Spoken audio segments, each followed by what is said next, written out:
नमस्कार, स्वागत है आप सभी का डीडी न्यूज़ के इस खास बुलेटिन एक्सप्रेस 100 में, जहां हम आपके लिए लेकर आते हैं राजनीति, मनोरंजन, देश, दुनिया, खेल और व्यापार जगत की सभी बड़ी खबरों को एक्सप्रेस यानी फटाफट अंदाज में।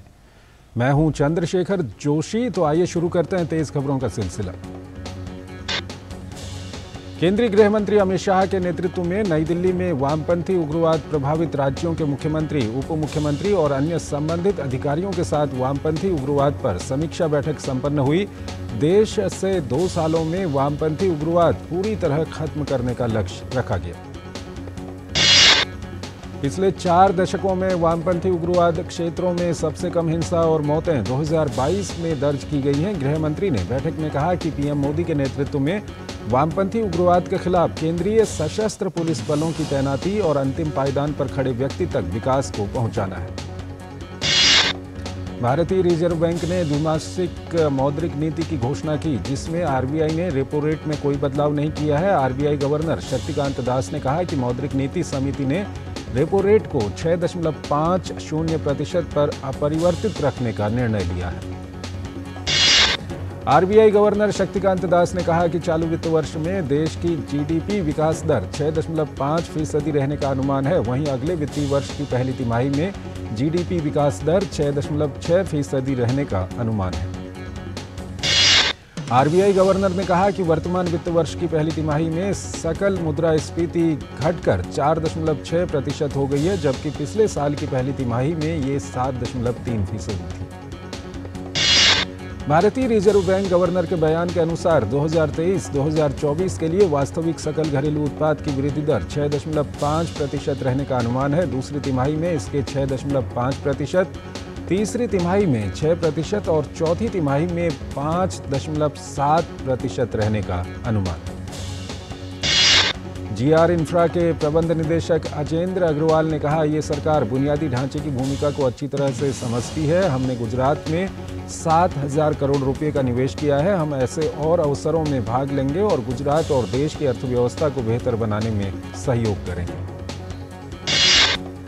तेलंगाना में विधानसभा चुनाव को लेकर तैयारियां जोरों पर हैं। भाजपा के राष्ट्रीय अध्यक्ष जेपी नड्डा के राज्य परिषद की बैठक में शामिल होने के लिए हैदराबाद पहुंचने पर पार्टी कार्यकर्ताओं ने जोरदार स्वागत किया। तेलंगाना में भाजपा राज्य परिषद बैठक के उद्घाटन सत्र को संबोधित करते हुए हैदराबाद में भाजपा के राष्ट्रीय अध्यक्ष जेपी नड्डा ने कहा, प्रधानमंत्री मोदी के नेतृत्व में पिछले 5 साल में 13.5 करोड़ लोग गरीबी की रेखा से निकल गए हैं।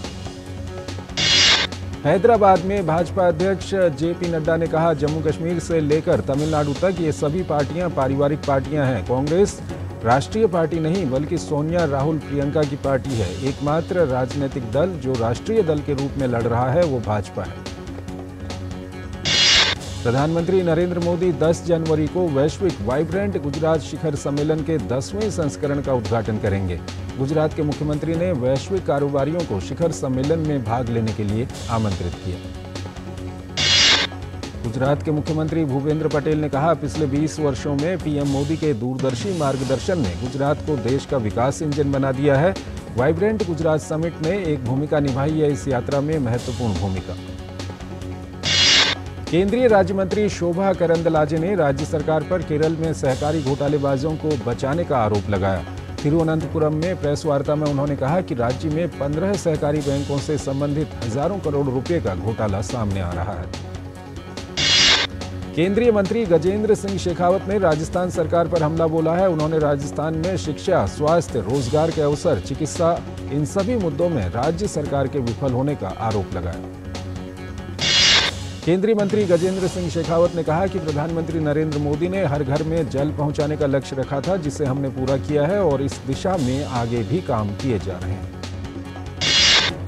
उपराष्ट्रपति जगदीप धनखड़ ने राजस्थान के लक्ष्मणगढ़ के मोदी कॉलेज में आयोजित एक कार्यक्रम में भाग लिया। उन्होंने कहा कि नारी शक्ति को वंदन करते हुए पीएम मोदी ने देश में पहली बार महिलाओं की संसद में भागीदारी बढ़ाने के लिए आरक्षण को पारित कराया।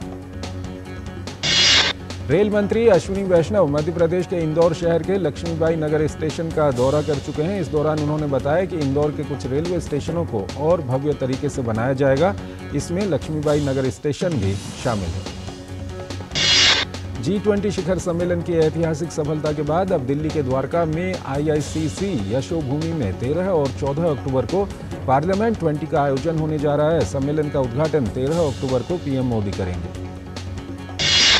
इस शिखर सम्मेलन के दौरान कुल 4 सत्रों का आयोजन किया जाएगा। लोकसभा अध्यक्ष ओम बिरला ने बताया कि इन सत्रों में इस बात पर विचार विमर्श होगा कि G20 सदस्यों और अतिथि देशों की संसद किस प्रकार P20 के उद्देश्यों को प्रभावी ढंग से आगे बढ़ा सकती है। शिखर सम्मेलन का साझा बयान के साथ होगा, जिसमें G20 सरकारों में समानता, समावेशिता और शांति के आधार पर प्रमुख वैश्विक चुनौतियों के समाधान का आग्रह किया जाएगा। G20 के तहत पार्लियामेंट 20 एक ऐसा समूह है जिसमें G20 देशों के सांसदों के अध्यक्ष शामिल हैं। इस समूह का मुख्य उद्देश्य सांसदों को वैश्विक शासन व्यवस्था के साथ जोड़ना है। दिल्ली आबकारी नीति मामले में प्रवर्तन निदेशालय ने आम आदमी पार्टी के नेता संजय सिंह के करीबियों को समन जारी किया है, जिसमें सर्वेश मिश्रा और विवेक त्यागी से पूछताछ की जा रही है। आम आदमी पार्टी के नेता संजय सिंह इस समय ईडी की 5 दिनों की रिमांड पर हैं। ईडी के वकील ने अदालत में कहा कि संजय सिंह के घर से कई दस्तावेज बरामद हुए हैं। आरोप है कि संजय सिंह के घर पर 2 बार में 2 करोड़ का लेन देन हुआ। भाजपा नेता सुधांशु त्रिवेदी ने प्रेस वार्ता करके आम आदमी पार्टी पर निशाना साधा। उन्होंने कहा कि आपकी सच्चाई आज जनता के सामने, अन्ना आंदोलन से राजनीति में प्रयोग और कट्टर ईमानदारी का दावा करने वाली राजनीतिक पार्टी का सच आज जनता के सामने आ गया है। भाजपा ने कहा कि आम आदमी पार्टी एक के बाद एक इसके मंत्री और दिल्ली के मुख्यमंत्री अरविंद केजरीवाल का सच जनता के सामने आ रहा है। आम आदमी पार्टी और भ्रष्टाचार एक दूसरे का पर्यायवाची बन चुके हैं। केंद्रीय मंत्री अनुराग सिंह ठाकुर आज मेरी माटी मेरा देश अभियान से संबंधित कार्यक्रम में शिरकत करने जबलपुर के रानी दुर्गावती विश्वविद्यालय पहुंचे। इस दौरान उन्होंने कहा कि इस तरह के कार्यक्रम से देश के युवाओं को प्रेरणा मिलेगी। अनुराग सिंह ठाकुर ने इस अवसर पर आम आदमी पार्टी को आड़े हाथ लिया। केंद्रीय मंत्री ने कहा कि जो कभी भ्रष्टाचार के खिलाफ बोलते थे, वो आज भ्रष्टाचारियों को बचाने में लगे हुए हैं। अनुराग सिंह ठाकुर ने आप नेता मनीष सिसोदिया और सत्येंद्र जैन पर हमला बोलते हुए केजरीवाल सरकार पर सवाल खड़े किए।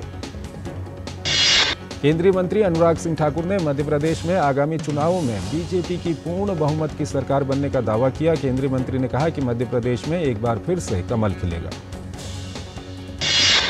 चुनाव आयोग ने आगामी विधानसभा चुनाव वाले राज्यों से संबंधित सभी पर्यवेक्षकों के साथ नई दिल्ली में बैठक की। चुनाव आयोग के साथ होने वाली इस बैठक में सुरक्षा, आर्थिक गतिविधि और मादक पदार्थों से संबंधित गतिविधि से जुड़े पर्यवेक्षकों को बुलाया गया। एक छोटा सा ब्रेक। शुरू करो, डालो बुनियाद, घर महल नजर आएगा। वंडर लाइए, वंडर अपनाइए, फर्क नजर आएगा। वंडर सीमेंट, फर्क नजर आएगा। और आइए खबरों के सिलसिले को आगे बढ़ाते हैं। चुनाव की तैयारियों के सिलसिले में आयोग की आंतरिक बैठक बेहद महत्वपूर्ण होती है और चुनाव तारीखों के ऐलान से पहले इसे बहुत महत्वपूर्ण दिशा निर्देश के रूप में जाना जाता है। सिक्किम में बादल फटने की वजह से तीस्ता नदी में अचानक आई बाढ़ से 18 लोगों की मौत हो गई। सिक्किम के मुख्य सचिव विजय भूषण पाठक ने कहा कि लाचेन और लाचुंग में लगभग 3000 लोग फंसे हुए हैं। सेना और वायुसेना के हेलीकॉप्टरों की मदद से सभी लोगों को निकाला जा रहा है। सिक्किम के राज्यपाल लक्ष्मण प्रसाद आचार्य ने सिंगताम में राहत शिविर केंद्रों का दौरा किया। राज्यपाल ने अधिकारियों को प्रभावित लोगों को तत्काल सहायता प्रदान करने का निर्देश दिया। सिक्किम के राज्यपाल ने मुख्यमंत्री विवेकाधीन कोष में 10 लाख रुपए की राशि भी दान की। सिक्किम में अचानक आई बाढ़ के कारण सरकार ने पर्यटकों से राज्य में यात्रा न करने का आग्रह किया है। सरकार ने कहा कि स्थिति सामान्य होने तक पर्यटक अपने यात्रा कार्यक्रम को स्थगित कर दें। असम के कई भागों में पिछले 2 दिनों से भारी बारिश हो रही है। असम में मौसम विभाग ने आज के लिए रेड अलर्ट जारी किया है। राज्य के अधिकांश हिस्सों में आज भारी से बहुत भारी बारिश होने की संभावना है। गुवाहाटी में लगातार बारिश के कारण गुवाहाटी के अधिकांश इलाकों जैसे पंजबारी, रुक्मिणी गांव, हती गांव, काहिलीपारा, जू रोड, अनिल नगर, नवीन नगर, राजगढ़ रोड समेत कुछ हिस्सों में जलभराव हो गया है। मुंबई के गोरेगांव में स्थित 7 मंजिली इमारत में आग लगने से 8 लोगों की मौत हो गई, जबकि 51 से अधिक घायल हुए हैं। घायलों में 5 की हालत गंभीर है। मुंबई के गोरेगांव में लगी आग पर बीएमसी कमिश्नर इकबाल सिंह चहल ने कहा है कि लोगों की मृत्यु जलने से नहीं, दम घुटने से हुई, क्योंकि वहां घना धुआं फैला हुआ था। घायलों का इलाज किया जा रहा है।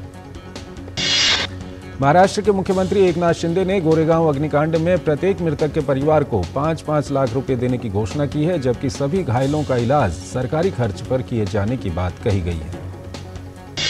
मुंबई के गोरेगांव में एक इमारत में लगी आग पर महाराष्ट्र सरकार में मंत्री मंगल प्रभात लोढ़ा ने कहा कि 36 लोग अभी अस्पताल में भर्ती हैं, 8 लोगों की मौत हो चुकी है। जो भी दोषी पाए जाएंगे उनके खिलाफ सख्त कार्रवाई की जाएगी। उत्तराखंड के मुख्यमंत्री पुष्कर सिंह धामी ने कहा कि जोशीमठ में आपदा से प्रभावित लोगों की मदद के लिए केंद्र सरकार से सहायता मिल गई। कांग्रेस सांसद राहुल गांधी के लिए भाजपा द्वारा नए युग के रावण ट्वीट के खिलाफ तिरुवनंतपुरम में विरोध प्रदर्शन किया गया। इस दौरान पुलिस ने प्रदर्शनकारियों को नियंत्रित करने के लिए वाटर कैनन का इस्तेमाल किया। डीएम के नेताओं से जुड़ी संपत्तियों पर आईटी की छापेमारी को लेकर तमिलनाडु के मंत्री और डीएम के नेता उदयनिधि स्टालिन ने कहा कि आजकल ये बहुत सामान्य बात है, हम इसकी परवाह नहीं करते हैं। कांग्रेस नेता प्रियंका गांधी वाड्रा ने छत्तीसगढ़ के नक्सल प्रभावित बस्तर क्षेत्र में एक नगर निगम और पंचायत निकाय सम्मेलन में भाग लिया। इस मौके पर राज्य के मुख्यमंत्री भूपेश बघेल सहित कई कांग्रेसी नेता शामिल हुए। छत्तीसगढ़ के रायपुर में अखिल भारतीय विद्यार्थी परिषद के कार्यकर्ताओं ने भ्रष्टाचार को लेकर राज्य सरकार के खिलाफ विरोध प्रदर्शन किया। तमिलनाडु की राजधानी चेन्नई में आज भारी बारिश हुई। भारी बारिश से कई जगहों पर जल जमाव हो गया, जिससे यातायात प्रभावित हुआ। सर्वोच्च न्यायालय ने बिहार में जातिगत सर्वे के मामले में याचिकाकर्ताओं के अनुरोध पर यथास्थिति बनाए रखने का आदेश देने से इनकार किया। उच्चतम न्यायालय ने इस मामले में बिहार सरकार को नोटिस जारी कर 4 हफ्ते में जवाब मांगा। उसके बाद याचिकाकर्ता जवाब दाखिल करेंगे। इस मामले में कोर्ट जनवरी में आगे सुनवाई करेगा। एमपी और राजस्थान में चुनाव से पहले सीएम की तरफ से की जा रही घोषणाओं के खिलाफ दायर याचिका पर सुनवाई करते हुए एससी ने दोनों राज्यों, केंद्र और चुनाव आयोग को नोटिस जारी कर जवाब मांगा है। दिल्ली उच्च न्यायालय ने न्यूज क्लिक के संस्थापक और प्रधान संपादक प्रवीर पुरकायस्थ द्वारा उनके और अन्य के खिलाफ दर्ज एफआईआर को रद्द करने के निर्देश के लिए दायर याचिका पर दिल्ली पुलिस से जवाब मांगा। आरबीआई गवर्नर शक्तिकांत दास ने कहा कि केंद्र सरकार के वित्त को लेकर कोई बड़ी समस्या या कोई दूसरी चिंता नहीं है। दास ने मौद्रिक समीक्षा के बाद कहा कि सरकार ने बजट में निर्धारित राजकोषीय घाटे के लक्ष्य पर कायम रहने का वादा किया है।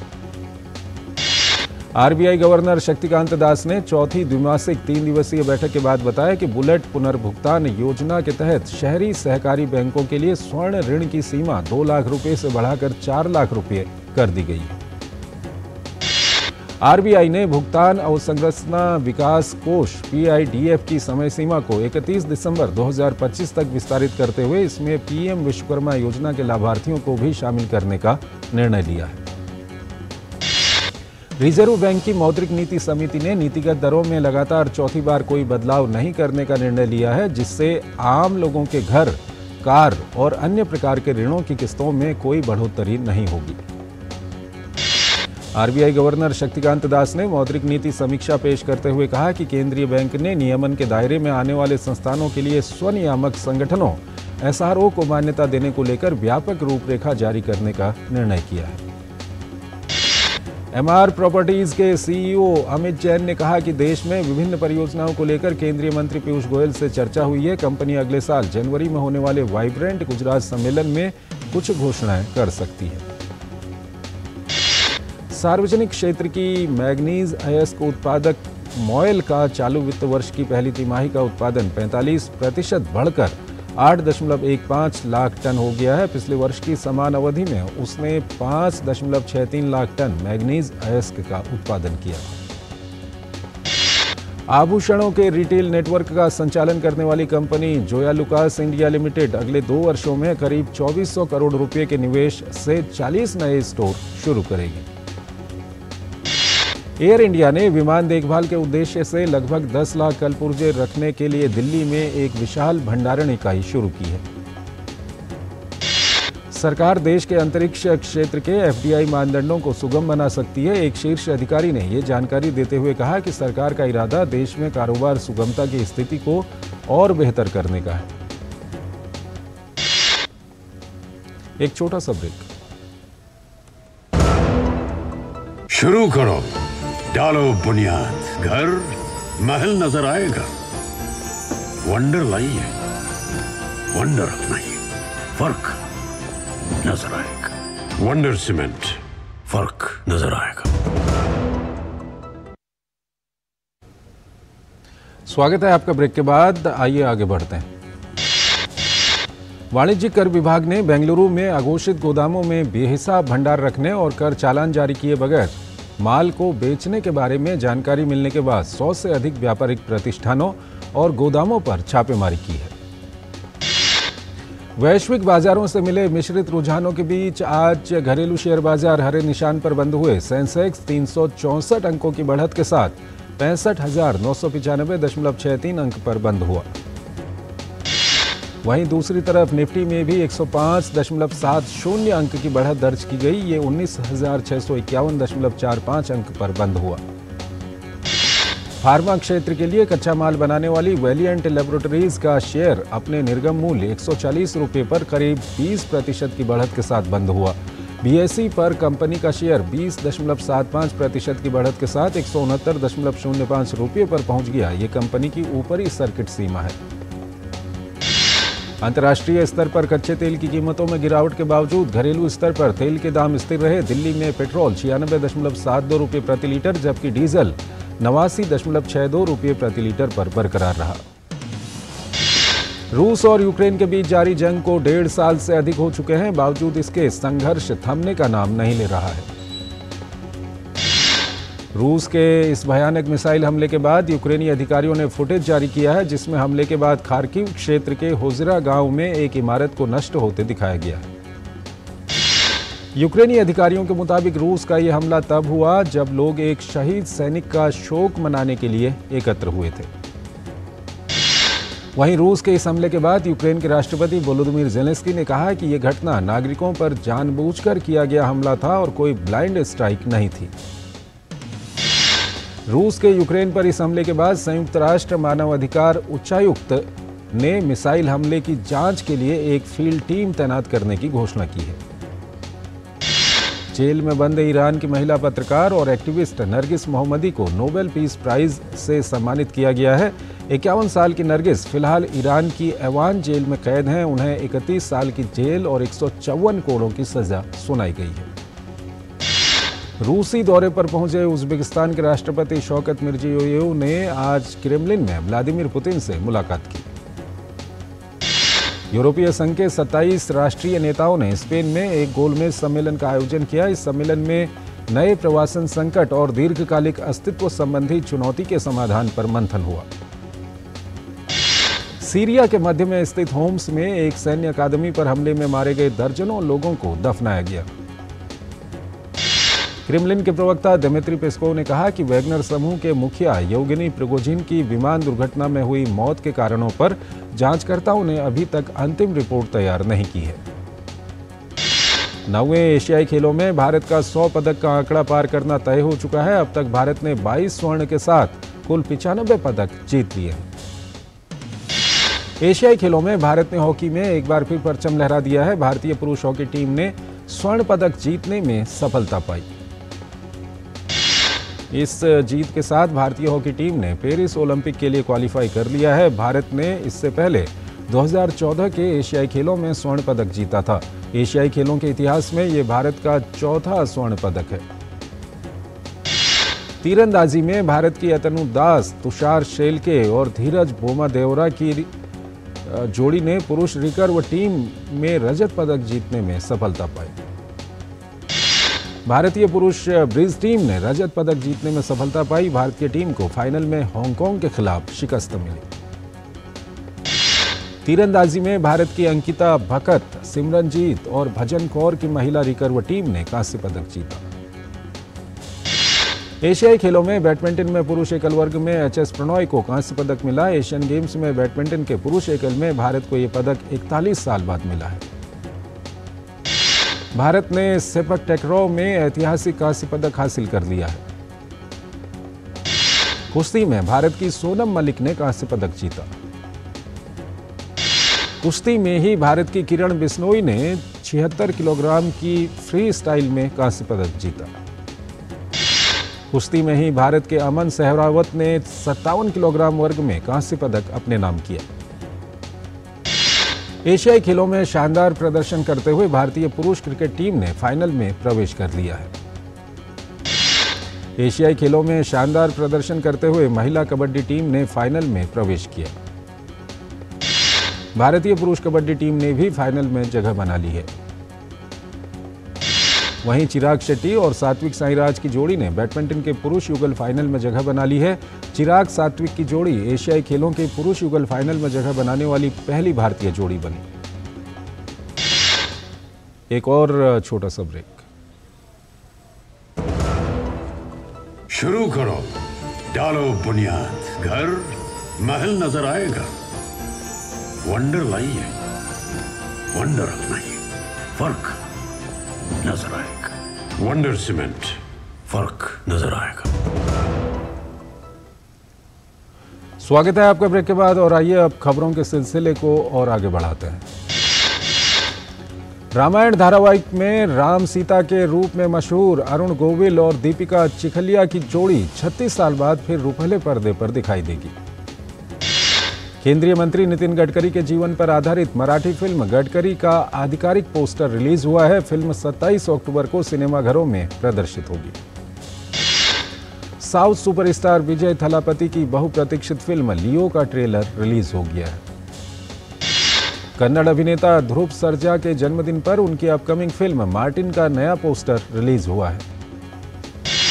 तेलुगु सुपरस्टार रवि तेजा की पहली pan India film Tiger Nageswara Rao को भारतीय सांकेतिक भाषा में भी रिलीज किया जाएगा। ऐसा करने वाली ये पहली फिल्म होगी। अभिनेता सलमान खान की बहुप्रतीक्षित फिल्म टाइगर 3 का ट्रेलर 16 अक्टूबर को रिलीज होगा।